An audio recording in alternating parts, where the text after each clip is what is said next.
what's up, my man? When you text me How that, are ya? I was sitting in here, I was like, "Wait, oh crap, did he go in the 10 o'clock one?" And then as soon as I dropped out, it said, "Hey, you're in there." And I was like, "Damn it," and I was already processing out, so Hell, we're in there. oh man, How you doing, brother? good man.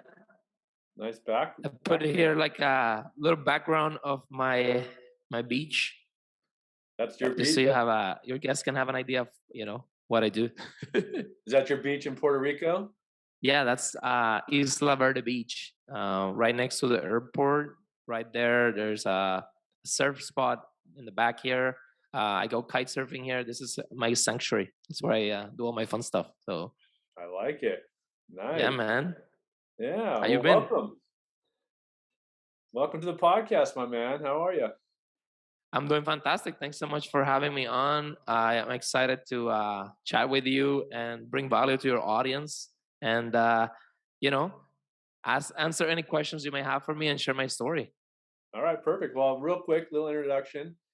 Me and Juan are in a mastermind group called the DM Alliance, and we both are pretty active in the weekly calls. I think either yourself or me always have something to say or ask, and we try to add value where we can. But that's how we met up.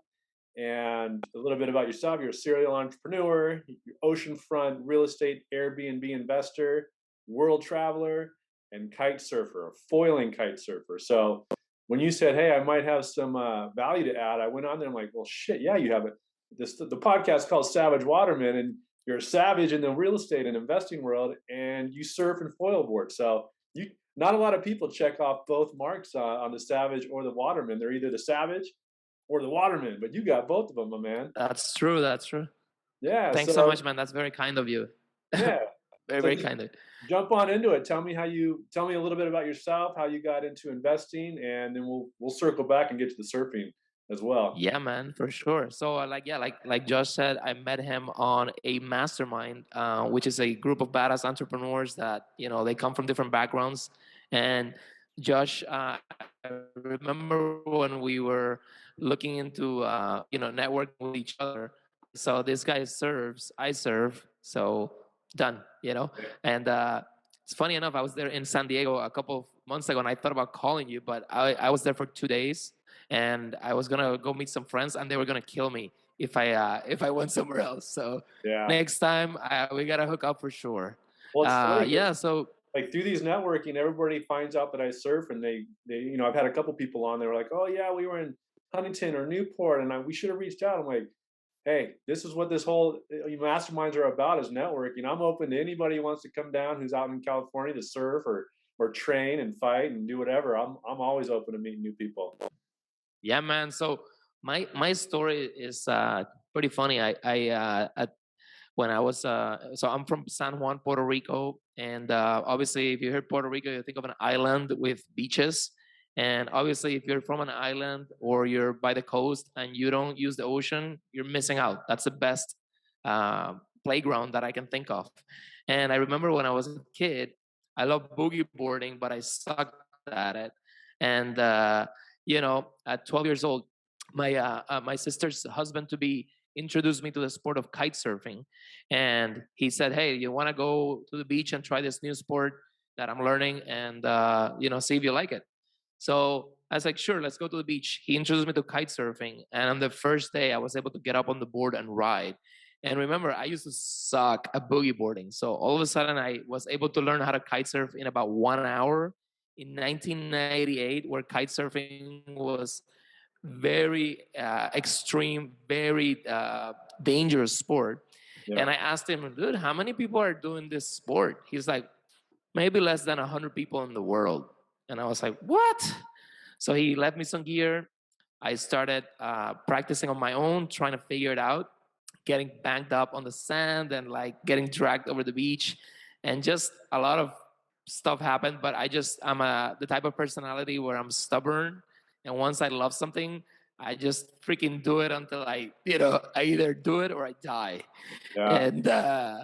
And that's kind of the approach that I've done with my whole life. I became an entrepreneur because I think it was in my blood. I saw that how my mom was you know, uh, She used to work at a pharmaceutical company, and she made really good money there as an executive.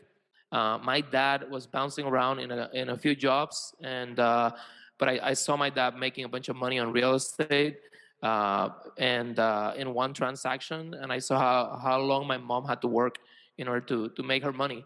And I think it was awesome to watch, somebody like my mom working extremely hard to keep our family together, and then see my dad actually, taking a property and fixing it up and selling it.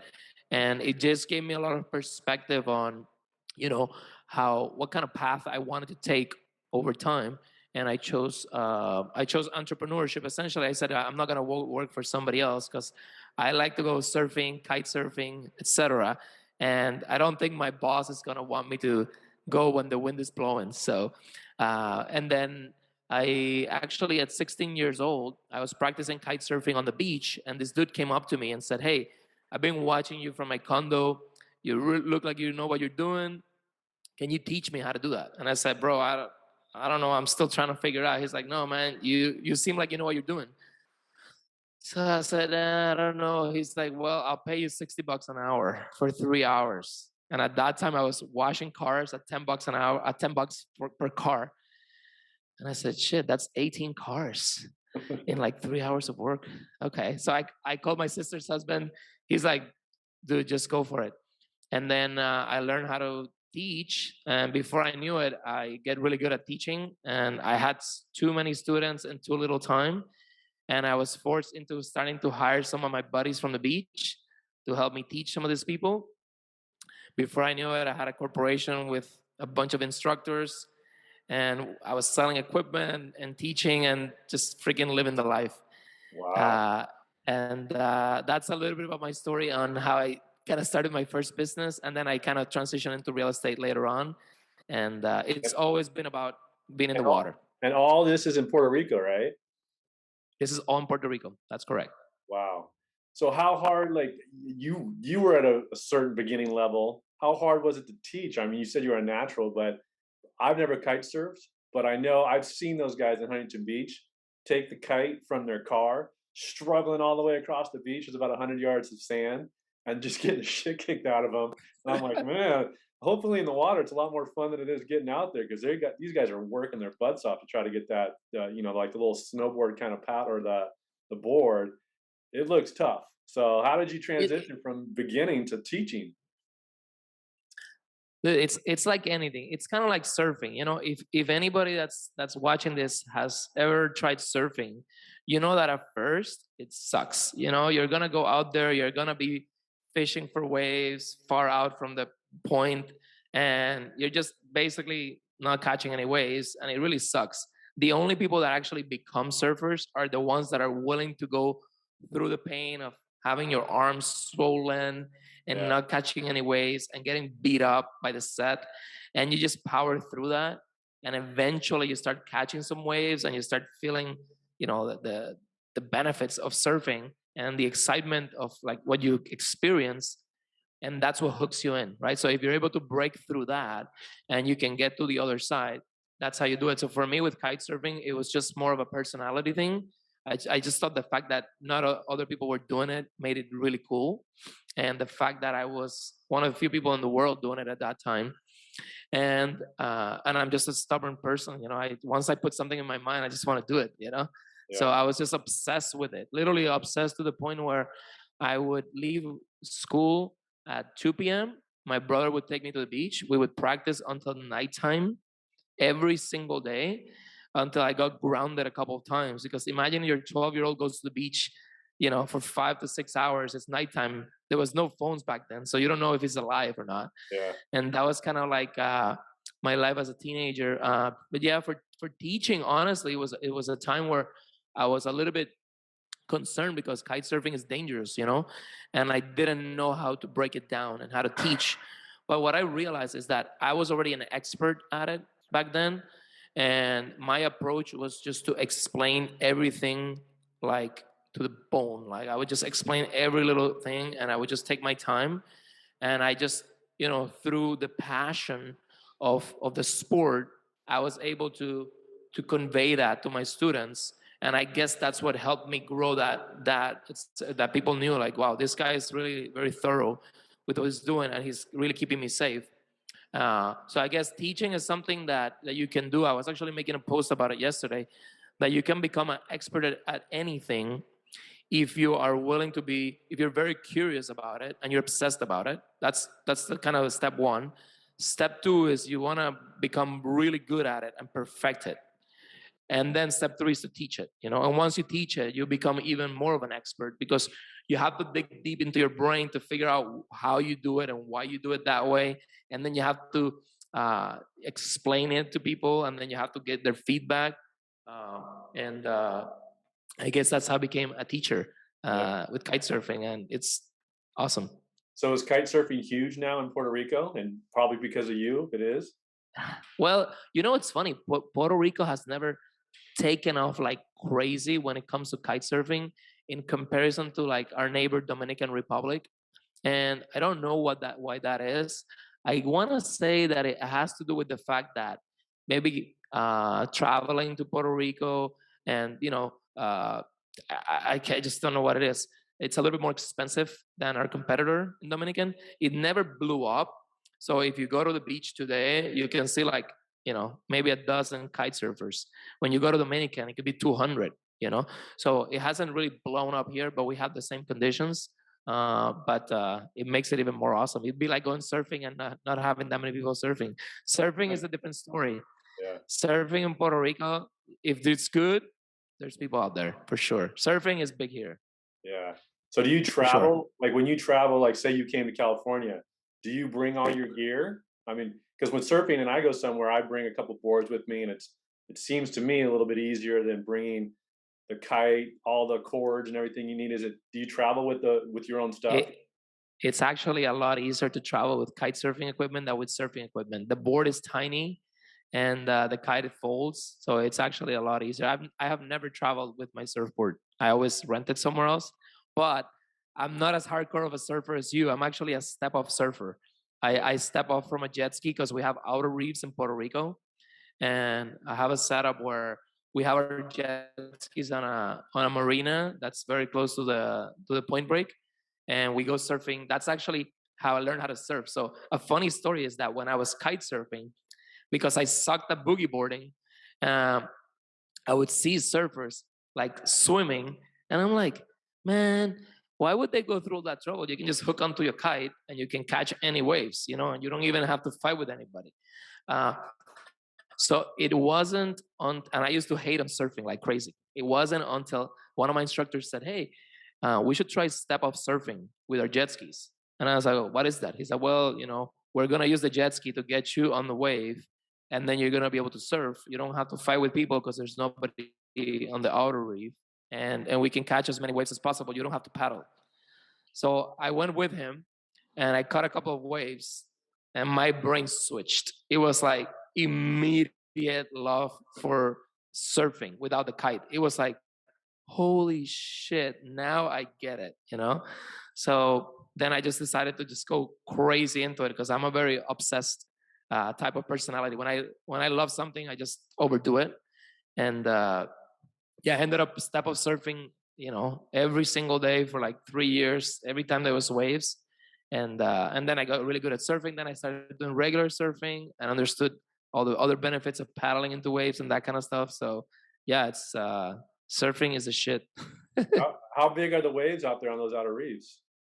I mean, the spot that I go to, I have been out there on like 15-foot waves, Yeah. step up surfing, and I've caught some of those waves where I have no business being on those waves if I was paddling into them. Yeah. But with a jet ski, we can really cheat. But typically, the waves, the average size wave is like head high or a little bit higher. Have you ever done the toe-ins? It's like if you guys have the jet skis, have you ever done the toe-ins? We don't tow when we're surfing because it's very inefficient. We just sit on the jet ski with a board like here on our hand, and then the jet ski gets onto the wave. So actually, spot is around here. Uh, don't tell anybody. That's where the wave is. We'll edit it out.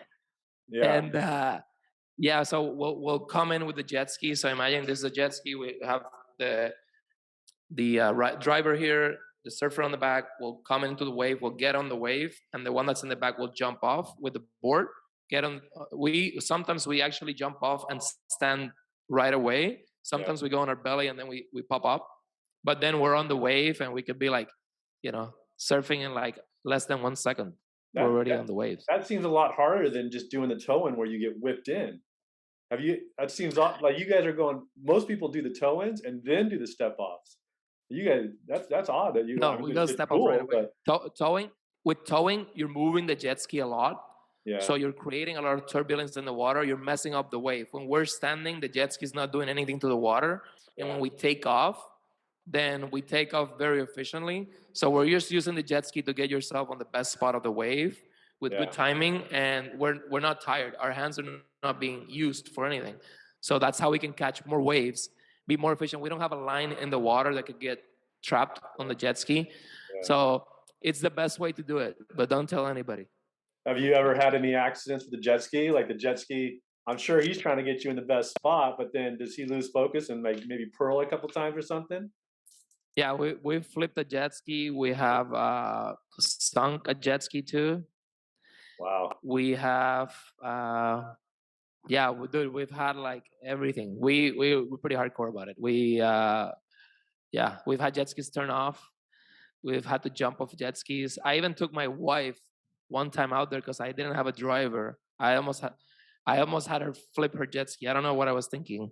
Uh, but yeah, we've done everything. Actually, I will say we're pretty crazy, but at the same time, we've never really had any situation where we felt like, oh shit, we're gonna die or anything. I mean, we've been out there on storms, and we go out there and we come back. We're 5 minutes back into the marina with our Yeah, head down, like, what the hell were we thinking? yeah, So yeah, I've had crazy experiences. I've had my buddy who is a little bit crazier than me uh, take off on a wave that is so big that the moment he steps off the jet ski, I think, what the hell did I just do? Why did I let him And when I get him back, I'm just like, bro, let's go. I'm just not comfortable with you dying yeah. today. So There's a point where it just becomes like, I'm not even having fun anymore. This is kind of ridiculous. So yeah, I've been there with for surfing sure, where, we go to Cabo a lot and they get a lot of hurricanes out there. So you always want to surf the hurricane swells. But I think last right? September I was out there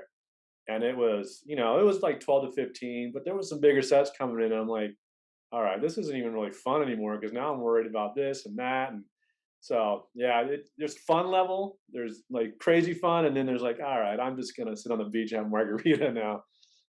It's too much, man. Yeah, you want to come back home and like with a smile, not like, holy shit, how did I survive that? Yeah. So, how did you transition to foil, like the foil kiteboarding? Yeah, so when you're kite surfing, as you get better, I remember like when we're kite surfing, we use a board with foot straps. It looks a lot like a wakeboarding board. But then as the sport evolved and we got really good at flying the kite, we were wondering what else can we stand on and ride. So I started using a skimboard for a while. I started riding with my kite on the shallow end of the beach, Yeah. and I got really good at doing a bunch of tricks on that, and no straps, jumping little waves, flipping it, and all that stuff. Kind of like skateboarding on the water. And then after a while, foil boarding came in before it became surf foiling, right? So it was just foiling with a kite Yeah. because Laird Hamilton was foiling with Well, specific foils. I know what it is. Explain real quick to the audience because I know what foils are, but some people might not. Yeah. So essentially, a foil was something that used to be called the air chair, which was used for water skiing, and they had a board with a chair on it and a big long mast with under that it was actually two wings, one in the front and one in the back. And what happens is, the same way that an airplane is able to fly on the air, so the air is a fluid, right? Then the same way you can use water, and if you put wings under the water, you can actually go up and down, very similar to how a plane works. So they attach a wing to a mast, and on top of that there's a board. And before, people used to sit on it and go up and down in the water. Now we stand on that. They remove the chair, and Laird Hamilton started using it to catch big waves and to prevent bumps you know, when he was catching this big waves. Eventually, people started changing the boards and finding new iterations of the board, and we started using with the kites to be able to beat the biggest problem with kite surfing was light winds. So in San Diego, this is actually the biggest problems they have is that kite surfers that live in San Diego, it's a freaking amazing place to live, except the wind is light. Yeah. So they couldn't figure out kite surfing in San Diego. But with foils, they're so efficient and they create so little drag in the water that we realized that if we use foils for kite surfing, all of a sudden we can ride in less wind, in very light winds. And then the other like surprise benefit was that we could cover even more ground in different directions, especially against the wind. So that's kind of how I got into foiling for kite surfing. And then a couple of years ago, I saw some guys actually riding waves with them. And I was like, huh, how are they doing that? That's crazy. Because I used to think that you needed the pull of a boat or a kite Yeah. to foil. And then I realized that they had figured out a perfect shape for these foils that they could actually ride very shitty waves. And Kyle Lenny was the first one to like really make it mainstream. And I think it took the world by surprise when people started watching what was possible. And at first, I did the same thing as surfing. I was like, that's stupid. That doesn't make any sense. Like, it's better to surf because you're more attached to the wave. You can really feel the wave. It's just surfing's better. And then I tried it. I was like, oh, I was wrong. This is incredible. Yeah. So, I mean, that's kind of how I got into foiling. And yeah, it's opened up a lot of possibilities for sure. In Cabo, I did the electric foil board where you kind of have the gun and you just kind of get going and then you cruise around. Uh, Right? it was fun for a little bit, but I don't snowboard at all. I maybe been like maybe a handful of times, but it reminded me of that where you think you're all fine and great, just like catching a rail and surfing. But man, that thing just dumped me, and I fight a lot, and I felt like I just got in 5 rounds of a fight because I one time I fell off the rail, hit me in the ribs, like it was harder than I thought. I thought, oh, I surf, this will be easy. And so the guy, because I told him that, he gave me like a 5.2, and I was having a hell of a time with the 5.2, and then he gave me a 6.2, and I switched over to 6.2, and I had a way better time. It was easier, but Right. yeah, that foil thing, I got up, and I'm scared of heights. Not that I was up that high, but it got me up there pretty high, and I was like, holy shit, like I'm up here high, and then it starts catching because the throttle is really sensitive. So like Yep. kind of jerk a little bit, and then I'd get into the zone and I'd be cruising, and then I'd hit a Yep. bump or something. Like it was fun. I loved it, but it definitely was harder and more brutal than I thought it was going to be for sure. Yeah, it's funny that that's an electric foil, so that one has an engine on it, right? That doesn't require. So that's the really cool thing about foils is that if you think about them, they can make a really crappy day into a fun day, Hmm. essentially, right? If you have an electric foil, you can go in flat water, and I think for the most people that are not like you and me, that we like pain and we don't mind going out there and swimming and like going through the pain, Yeah, the e-foil, if you're able to find like a really large one and you have a good instructor, you could technically like surf, if you will. You can ride over the water and you yeah, can feel like that experience. So I think that's what makes it really cool. It's kind of like it gives you a little bit more adrenaline than let's say paddleboarding, if you will, and anybody can do it essentially with a good instructor and good equipment. So that's kind of what my experience has been. The rest of the foils that we use for surfing, what I see is that they actually, and this is the biggest thing I think for people that are, they just do one sport, is that to me, it's all about, I see it as more like, what are the conditions telling me that I can do so that I can have the most fun? So I yeah, don't think of myself as a kite surfer. I don't think of myself as a surfer. I think of myself as somebody more that loves the ocean, and I will do whatever the ocean wants me to do, essentially. yeah. And if the conditions are good for regular surfing, then it makes no sense to go on a foil or a kite. If it's like 20 knots, then I might just go kite surfing. And that's kind of how I see it. Well, that's what I do. I have longboard, shortboard. My everyday go-to board is a 6.1 or 6 foot.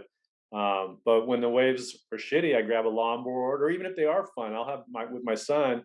I have a 6'5" hybrid, and it doesn't matter. I have fun on it. Whatever I bring out in that water, I'm having a great time with. So I That's agree with amazing. I you. love that, man. And there's a I love spot that. down here called Doheny, and I've seen those guys on paddle boards or the foil boards where they'll catch a small one and then they turn Yep. around and they pump, pump, pump, pump, pump, and they go the next wave behind them. So they're just constantly moving if they can get that rhythm going. But the good guys can; they can catch 3 or 4 waves at a time just by doing that little hop, Pretty bounce, wild. back. Yeah, so it's pretty crazy. It's so fun, dude. It's so much fun. I love that's the thing about foil surf, that you can do things that you couldn't do with surfing. You can take some really weird angles. You can go back to another wave if you're able to stay up. The challenge is insane, and you can take. I'm actually now wing foiling. Have you seen those wings? Uh-uh. So it's imagine if you take a kite and you take out the lines, and now you just have the kite itself, and then you use a foil board, and you have something in your hand that's a wing. Oh It yeah, looks I've seen that. right. Yeah, yeah, that's cool. So the cool thing about that, that's another very hard sport to learn.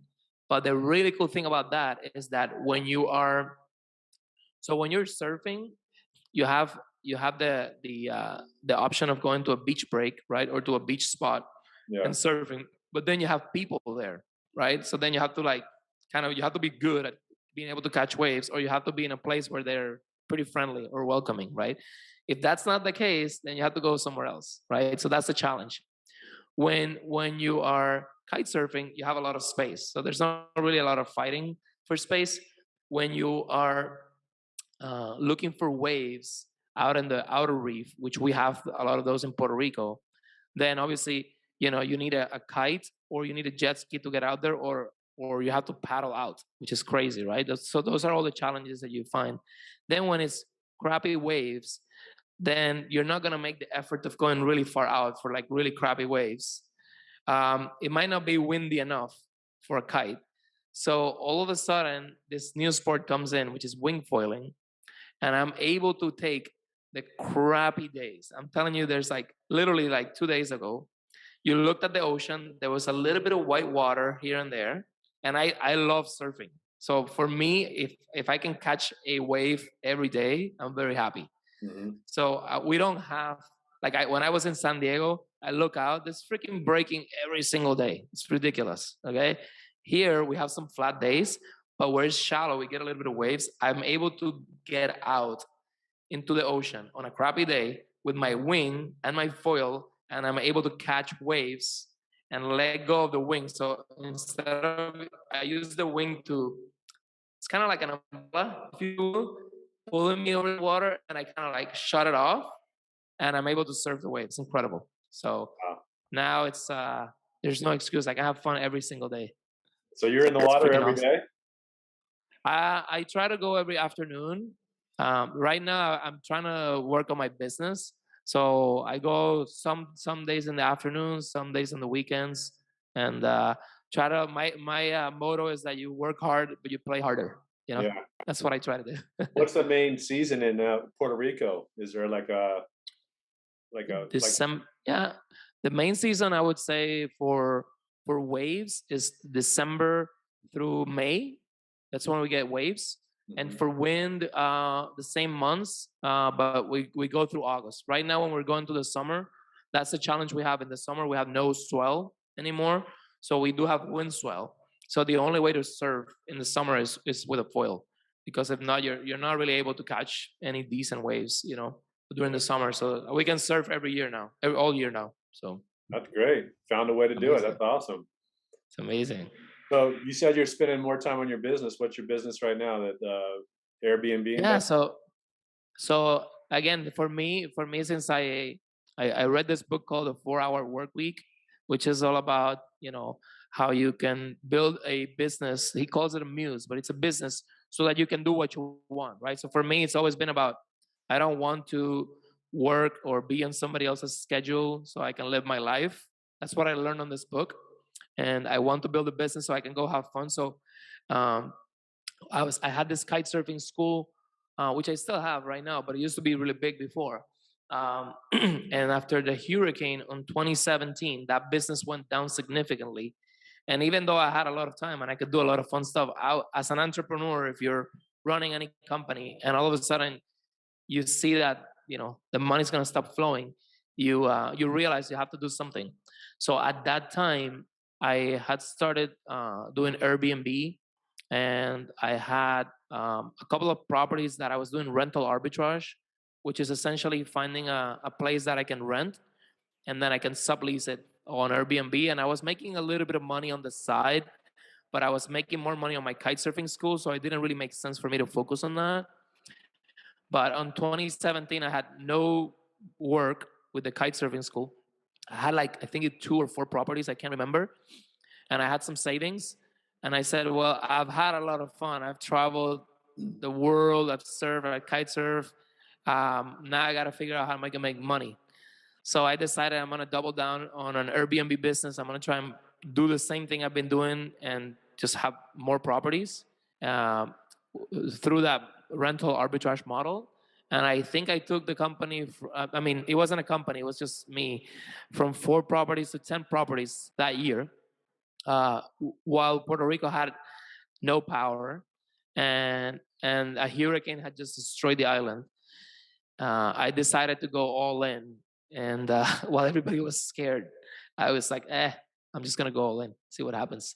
So And were the properties completely destroyed in the 2017, or what were you buying? no, so my business was not buying. I would find properties that I could rent. So let's say I could rent a property for like $1,000 a month, Okay, and I would be allowed to rent it on Airbnb okay, for a difference, right? So I would make money there. yeah. And what I did is I realized that after the hurricane, there was a good amount of properties that needed some work, or they needed something so that they could start generating revenue for the owners again. And I realized, like, well, I have some money saved up, and I know a little bit about what can be done. Sometimes it was fixing some windows, sometimes it was like, you know, painting, doing some like basic renovation. Mhm. And I would just come in and said, "Hey, I see that your property is vacant. What's going on?" They're like, "Well, it needs some work. My previous tenant wasn't paying me the rent. There's a lot of stuff going on. I'm worried."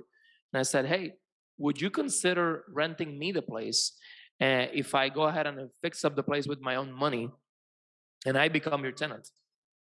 And they said, "What? You're gonna put money in my place? That's crazy." And I'm like, "Yep, I am crazy."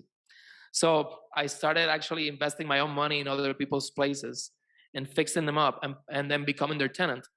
And that model worked really, really well because there was a lot of properties that needed that work. Did they know that you were gonna turn around and Airbnb it out?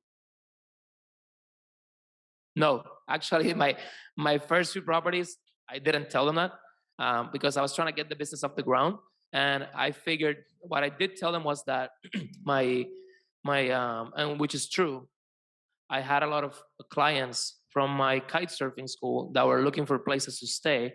And I did tell them that I was going to use these places for my personal use and sometimes to host my kite surfing clients. So it was partially true, except that obviously I didn't have kite surfing clients all the time. So I would supplement that with some Airbnb clients.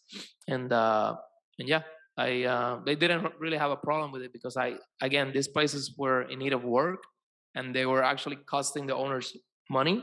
So they were very happy. So you were making margins, like you say, you're paying $1,000 to rent, and then you're bringing what 4 or 5 times that for the Airbnbs. You know, in some properties, I would make a couple $100s a month. In some, I would make more. Um, to me, it was just about making a profit. Like if I could make a profit, then I could figure it out later on. To me, it was like, okay, if I know if I have a monthly amount that I can always come up with, and I make a little bit of money on top of that, I will save that money and I will keep putting it towards rent.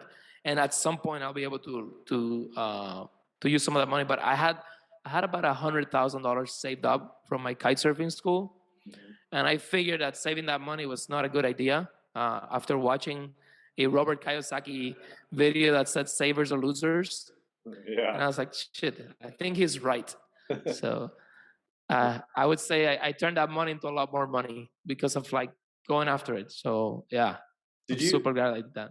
So this is a question for you because I came across this. So we were in Mexico, we lived there for a while, and we came back because we had a family emergency, and so we stayed in Hmm. Airbnbs.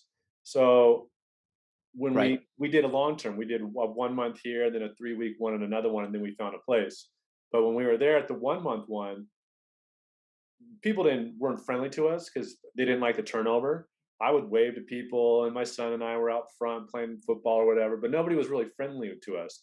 Do people complain to? I mean, you're in a vacation area, so they probably see a lot of Airbnbs, but do they complain to the owner of the house, like, "Hey, you got people coming in here left and right. Sometimes there's parties. We don't like the random people coming in and out." Is that a complaint that you find with the Airbnbs? I'm sure it happens in some locations, but the locations that I pick are very touristy. So the people that live there, they've been around tourists all their life. So it's very normal. It's not an issue. Yeah.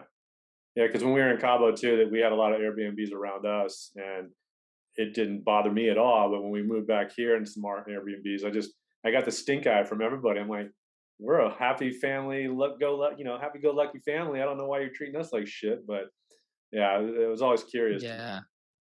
So now, how many It, properties do de- you it have now? depends. We have 30 properties. Wow. Um, we have about 13, 15 employees. Um, we have um, yeah, we do like about 200 check-ins and check-outs every month. So imagine having to clean 200 places. So we have a bunch of cleaners, we have a handyman. It's like a full company, and I now I'm kind of I've set up, management. I've set up customer service. I've set up systems. Yeah. Again, all of it is so that I can have some time so I can get in the water. Literally, like I love working. I love building stuff, but it's not just to make money. Like I really don't care about like making more money just for the sake of making money. It's about the stuff I can do with it Yeah. and the time that I can have to go and do really cool stuff and like, you know, hang out with people like you that are like super interesting, that are doing cool things and just kind of growing and sharing with other people, all the good stuff and hopefully inspiring them to take away some of my experience and applying it to their life, in whichever way fits best for them. Yeah. That's great. So is the model currently that you have, is it still renting, or do you own them now and then Airbnb 'em? Or do you still do the same tactic? No, actually now what's happened is that the Airbnb the rental arbitrage model is fantastic, but I wouldn't say it's the best of the best, because you are leaving a lot of money on the table when you are renting somebody's place.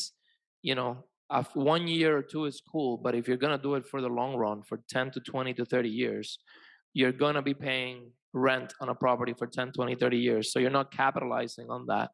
And I've realized that I want to actually start owning the properties, because if I'm able to pay $1,000 a month in rent, and now by owning it, now it costs me 1,200, and I'm in it for the long run. Who cares? Yeah. So now what I've been doing is I've been going after the properties that makes us the most margin, and I've been offering to purchase these properties from the owners, and because I have a good relationship with them and I know the numbers, I have a lot of insight. I'm able to come up with really good terms in order to acquire these properties. And yeah, so it's kind of like it's been interesting how it's gone step by step. First getting into the business, figuring it out, having the machine run it. Then once that's set up, and I don't really add any more value to that except for little tweaks, then now the next thing is to start buying the places. And the reason is because when you are your entire money generation like process is dependent upon a location that's the lease is up at some point, you could go out of business, right? So it's unlikely that all 30 of my properties are gonna, the leases are gonna be up, but they will slowly, one at a time, right? So it's just a matter of time. So what I've realized is that I gotta control the property, and the only way to really control the property is to be the owner of it, so that I can kind of like do this more for the long term instead of just as a short term. So I'm looking at just started buying all of them, so that I know that I have a good amount of properties that cash flow every month, and that my employees can get paid, and we can do a lot of really cool things. And now I'm in the process of scaling that. Right now I'm working on buying a building in a very close to where we have our properties, and just turning the entire building into furnished short-term rental accommodations, to basically do the same thing we do, but just all under one roof. And Yeah. that's the next move. Is Puerto Rico pretty? I mean, I'm assuming it is. It's a tourist area. Are they pretty open to Airbnbs? Is it? They're not like out here. There's some cities that don't allow it, so they kind of do it under the table. But is Puerto Rico? You don't see them shutting them down or fighting them anytime soon. No, I think any destination where they depend on tourism, they're going to be open to short-term rentals, because they understand that the market, the people want it, right? It's Yeah, a value proposition for them to be able to get, a place that's more comfortable for them to bring their family. It looks more like a home, a kitchen. You don't have to pay for parking. It has free Wi-Fi, um, and at the end of the day, I feel like people are getting even more comfortable with that concept. And you know going to a hotel, I think it still has its place for sure. I stay in hotels all the time, yeah. but I think if you're bringing a few people and kids and stuff like that, Airbnb beats a hotel every time for sure. Do you have turn down service at your Airbnbs? No, That's what I we like about don't. hotels. No, dude, I love hotels. Like, are you kidding me? I love the daily cleaning. Yeah, I love the fresh towels. I love the breakfast downstairs, all that stuff. So I feel like, depending on what I'm doing, I will choose a hotel, or I will choose an Airbnb. yeah. Some people don't care about those things. Some people just care about having their own place. So I think that's why hotels shouldn't fight Airbnb. They should just offer something very similar to Airbnb, so they can capture that business as well. But if it's very different from an Airbnb, I think you will have your client that's going to prefer a hotel, like maybe you and me in some occasions. And then there's going to be some occasions where it makes no sense to stay in a hotel, you know, and you have to stay in a vacation rental. So Yeah. that's the way I see it. So When you got started, did you have any mentors or anybody you could ask advice from, or did you just put your head down and learn as much as you could and kept going? um, my mentors were my dad, my mom, my girlfriend's dad at that time was a badass, is a badass an entrepreneur. I just had a lot of really good people around me that I could ask questions. A lot of the stuff that I was doing, like starting a kite surfing school, there's no book for that. So it was extremely challenging to figure it out, especially how to get insurance for it. It's not like if you want to start a restaurant, or if you want to start, a real estate company, there's millions of books for that. But if you're starting a kite surfing school, there's zero books for that. So it Are was you very gonna write one? challenging. A lot. You should write I one with should. Mike from Mike from our group. I know. Um, and so no, and then to learn the kite business, I kind of learned it on my own a lot. I had a mentor that was my partner, that was kind of showing me how to do a lot of things. But I was very entrepreneurial, so I would just be very curious. I would ask questions. I would dig deep. I read books. I also watch a lot of YouTube, more than I should, on how to do anything. I learned, I would say, probably 60% of what I know through YouTube, honestly. That's my biggest mentor of all.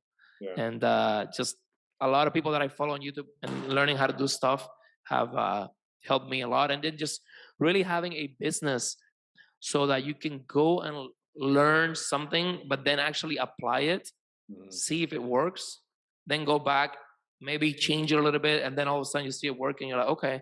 So it's really cool. I feel like if you don't have a business and you're learning and learning, it's cool.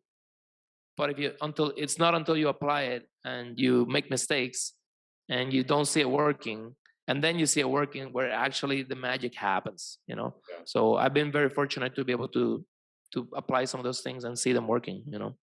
I'm in a couple of groups where people are like, "Oh, you can't share your idea because people are going to steal it."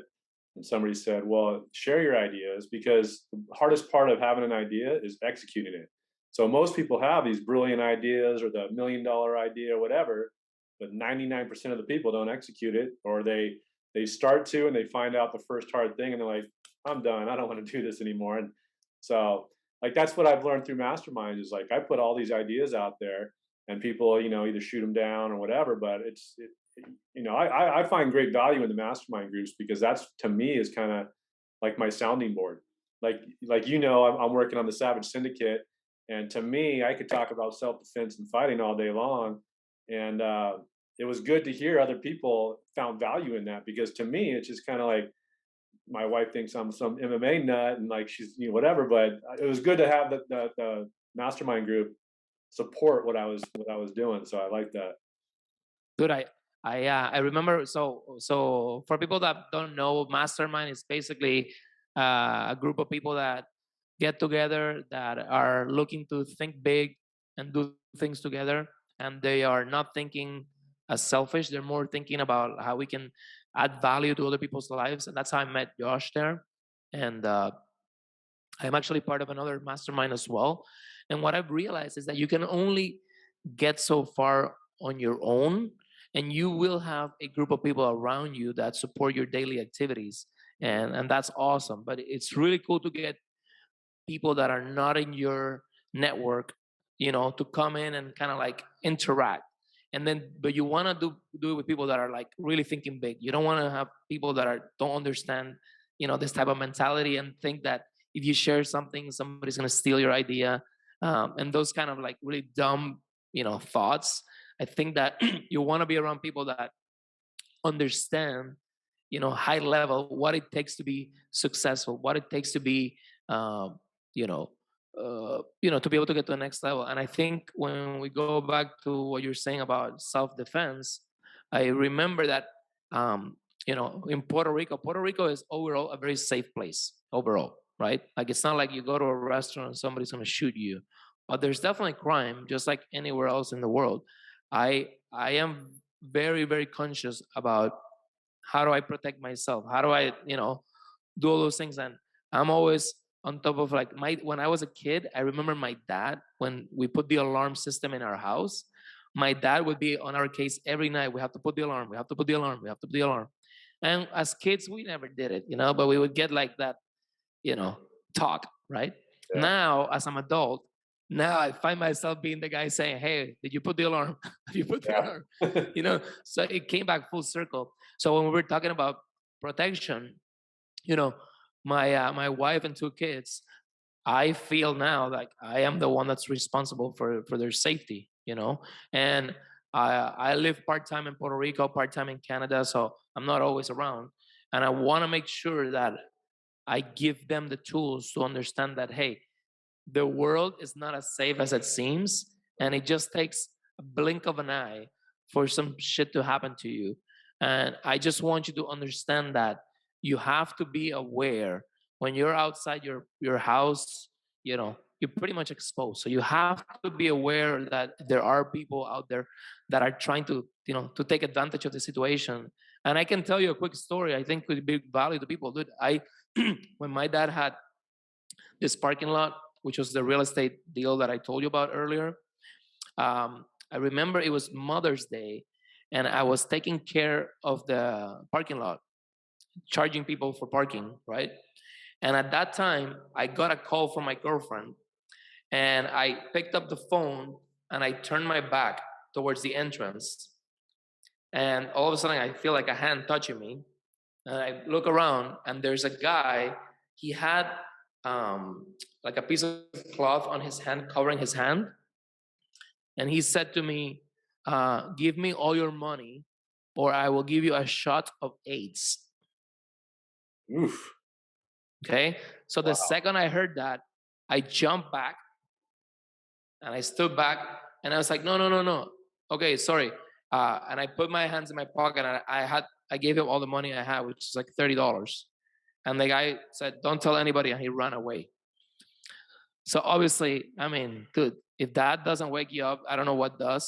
I called my dad and I said, "This shit just happened." We closed the parking lot. I went home and I realized that the reason why this happened to me is because I I got on the phone in an outdoor place where I was exposed. I put my back towards the entrance. I didn't have my eyes on the entrance, so I became a target. And the guy saw the opportunity and jumped at it.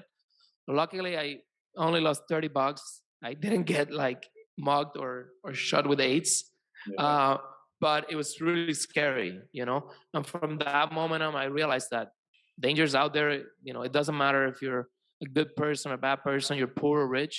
It's gonna come at you, and you need people like you to really bring that to our attention. So I'm really excited about what you're gonna come up with because I definitely want to understand more about the subject and I want to be more aware of it. You know. Yeah, I mean, that's a very unfortunate incident. I have people, because I've become more active on social media, posting daily stuff that you can do to prevent some being a victim. And people, some couple of my friends say, "Oh, how hard is it living where I live by the beach in a plush little area? How hard is it to be out there? Oh, you're in the hood." I'm like, it doesn't matter. Like most people, like unfortunately had an incident, and then you think about, self defense tactics. Like I've never had that happen to me or been mugged or any kind of scenario, but I'm doing the preemptive or what is it? Preemptive. I'm doing it now, so I never have to, be in a situation like that. And that's what I tell people because I have another group that they're saying, well, I'm not in a dangerous area. I don't live in this and this. And I said, you don't have to live in a dangerous area for bad shit to happen to you. And I don't want to wait till bad shit happens to me to where I start training. So yeah, it's kicking off. I got the website finally being, it should be done this week. And then I got the Facebook group, and I already got some badass people in the group, the fighters, UFC fighters, jiu-jitsu guys. They're going to be kind of the pillars of the group that give advice and stuff and what to look for when people leave their house. Because, like I've told you in the group before, I was like, as soon as we walk out of that house, people are watching, whether you think or not. Go to the gas station. They're watching us. They go to the bank, go to the Target with their families. We're being watched, and I mean, again, I can go on forever, but it hurts my heart to think that people are out there, good people, bad shit's happening to them. So I want to create that group to make it a hub for people to learn, educate themselves. And some people are like, "Well, you can't learn how to fight from a video or from a YouTube call," and that's 100% correct. You can't. You can learn technique, and then you can go to a studio to train, and that's what I want to allow people to do. I'm not one dojo isn't better than the other, jiu-jitsu versus karate or whatever. I want everybody to get off their asses and learn how to protect themselves and their families, with their hands, with this whether weapons control and weapons. And I just really want to get that out there to people to don't be a victim and be hard to kill. So that's what I've got to go on, and I'll definitely keep you posted on the outcome of that. No, I think anybody that's like an adult and is responsible for a family for themselves, they just need awareness. They need to understand that, like, dude, like, people, at the end of the day, here's the deal. Like, if everybody was doing well financially and they had a good family background and life had worked out for them perfectly, then probably there wouldn't be crime. But that the reality is that for as long as man has been alive, there's always been some people that have had a easier life and some other people that for whatever reason outside of their control, they haven't had such an easy life. And unfortunately, those people, for any reason, it could be psychologically, it could be chemical in their brain, it could be that they're just they're hungry and they need money. Unfortunately, the easiest way to for them to get better is just by taking from somebody else. And I just feel like you need to understand that this is not going to stop anytime soon, as long as there's people that that are in need, that have had trouble in their background. um, they're gonna come at you, and you just have to be aware that this stuff happens even in the places that seem the safest. And at the end of the day, we're not walking around with a policeman next to us. We kind of have to, the first step you have to do is not put yourself in situations where you can become a target. I think if you can do that, you probably weed out like 90% of the situations, you know? But you got to understand what that looks like. I feel like a lot of people don't understand, even being on your phone, looking down at your phone while you're in your car, like walking on the street while you're on the phone or looking down at your phone. I think that's probably the easiest way that everybody's can get into a bad situation, and everybody's doing it. So Yeah. if we can bring attention to people on that, I think hopefully that'll make their life a lot better. Well, I know on the call a couple weeks ago, you said that you were trying to get your wife to do some tactical parking back in. Did you talk to her about it? Do it every day. I tell her all about. I freaked out on her one day because of that, and you know I think she was quiet because she knew that at the end of the day I'm just trying to make sure she's okay. Yeah. And I just said, listen, like, unfortunately, if some shit happens that actually happens, you can't reverse it. Like if somebody breaks into the house, if somebody rapes you, I know this sounds horrible, but if that happens, it's for life. Like that just happened to you. You can't reverse that. So I'm just saying this shit will happen. The moment that you bring your guard down, you're letting it come in. So you're not following that rule of 90% of the work is preventing it.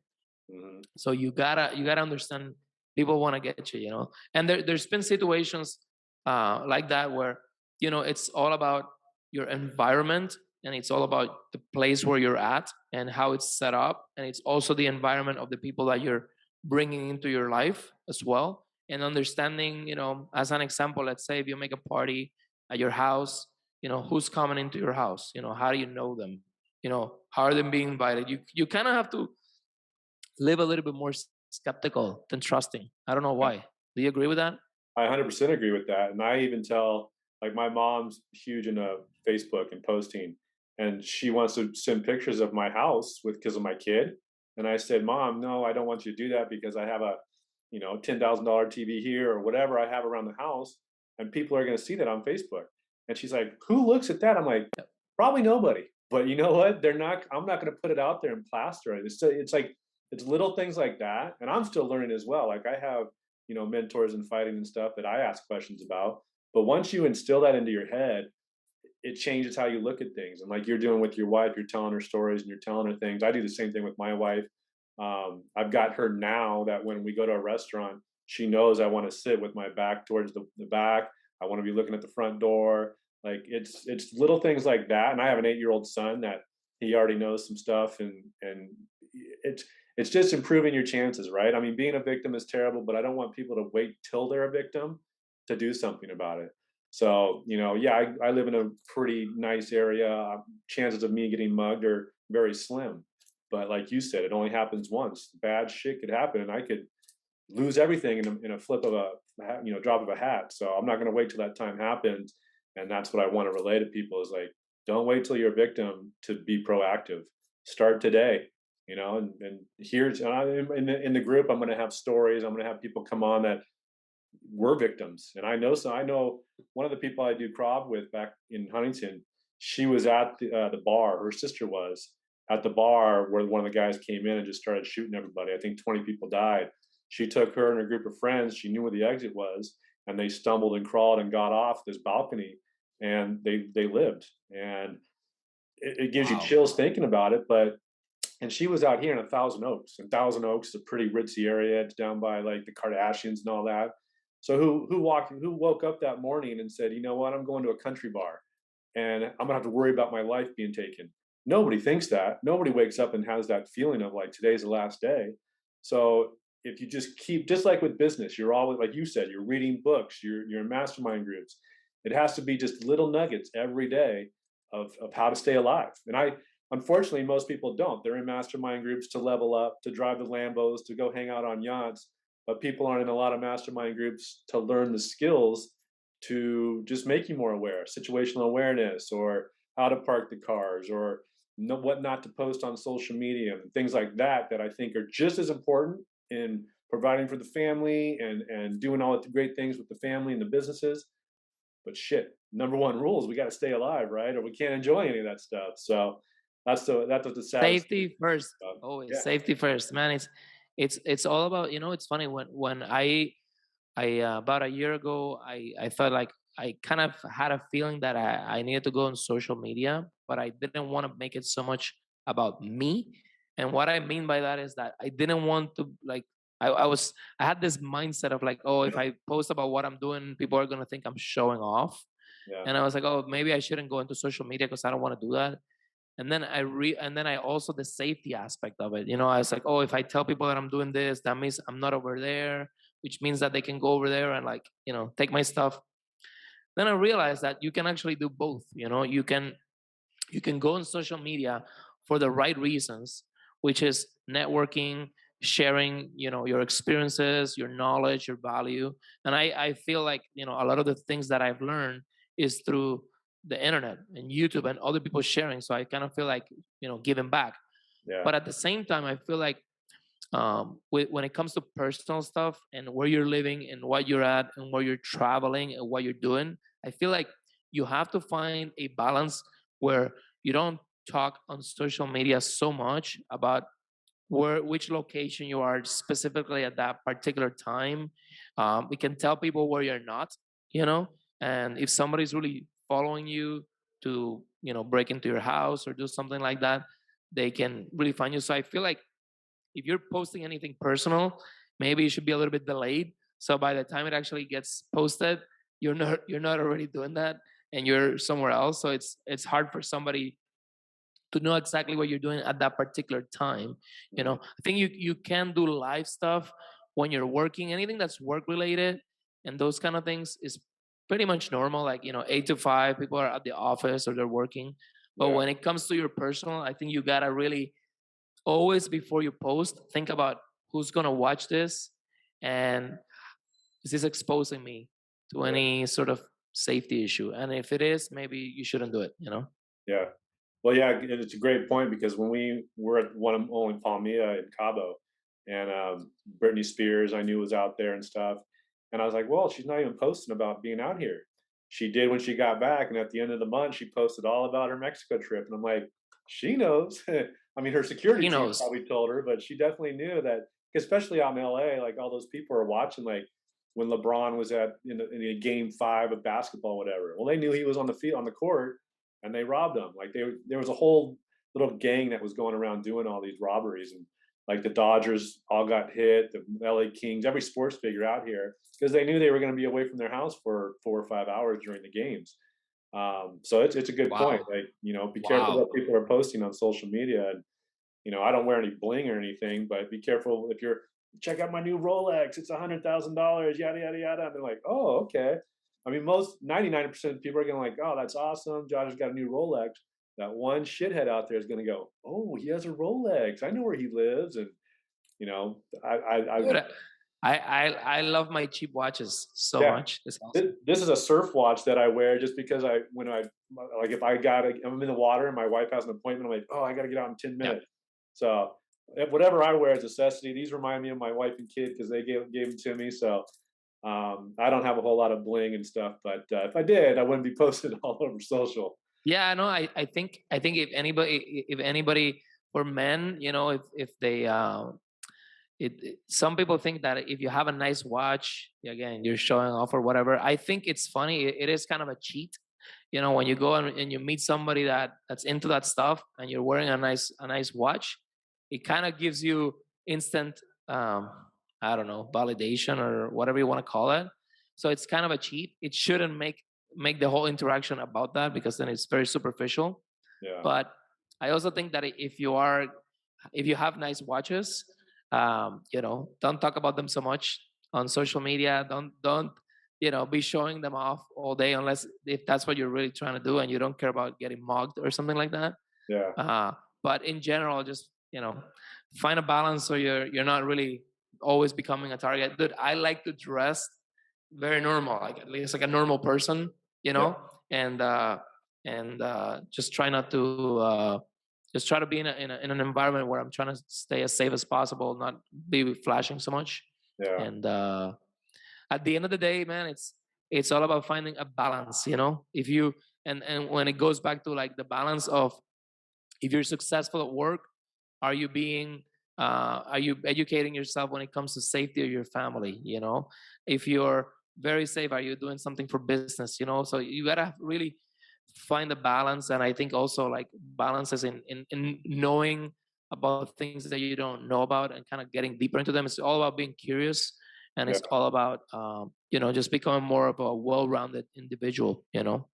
yeah, So 100% agree. And for me, like the mastermind, like being introduced to people like you is why I'm in these groups and I love them. Like somebody asked me the other day, well, what's the value of this Savage Syndicate? I said, to be around like-minded people, but also to be elevated. Like there's people in our groups that are like what like Mark says, in different chapters. Like I might be on chapter 5, they're on chapter 30, killing it and hanging out on yachts. And it's yep. like, I don't begrudge them. I don't say, oh, yeah, whatever, this and that.